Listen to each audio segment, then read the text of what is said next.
السلام علیکم۔ کہتے ہیں کہ ایک دفعہ ایک گھوڑا ایک گہرے گھڑے میں جا گرا اور زور زور سے آوازیں نکالنے لگا۔ گھوڑے کا مالک کسان تھا جو کنارے پہ کھڑا اسے بچانے کی ترکیبیں سوچ رہا تھا۔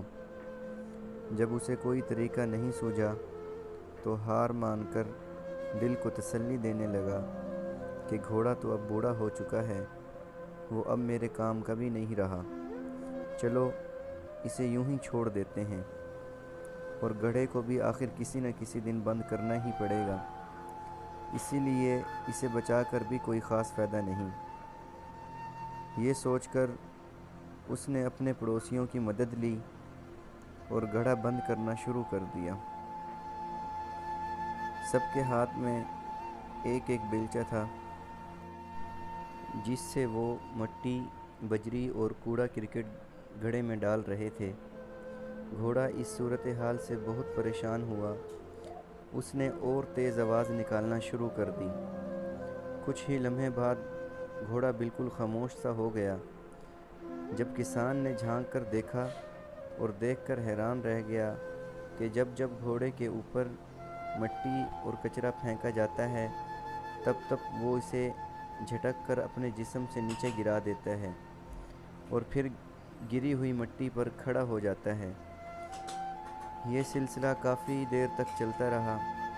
کسان اپنے پڑوسیوں کے ساتھ مل کر مٹی اور کچرا پھینکتا رہا اور گھوڑا اسے اپنے بدن سے ہٹا ہٹا کر اوپر آتا گیا اور دیکھتے ہی دیکھتے اوپر تک پہنچ گیا اور باہر نکل آیا۔ یہ منظر دیکھ کر کسان اور اس کے پڑوسی سکتے میں آ گئے۔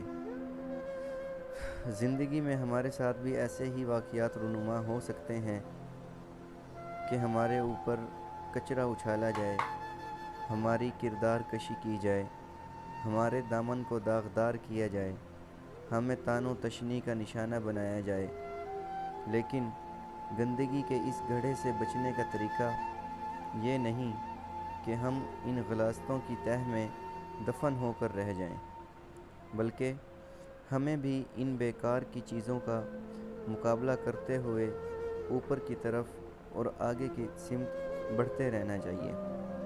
زندگی میں ہمیں جو بھی مشکلات پیش آتی ہیں وہ پتھروں کی طرح ہوتی ہیں، مگر یہ ہماری عقل پر منحصر ہے کہ آیا ہم ہار مان جائیں یا ان کے نیچے دب جائیں، یا ان کے اوپر چڑھ کر مشکل کے کنویں سے باہر آنے کی ترکیب کریں۔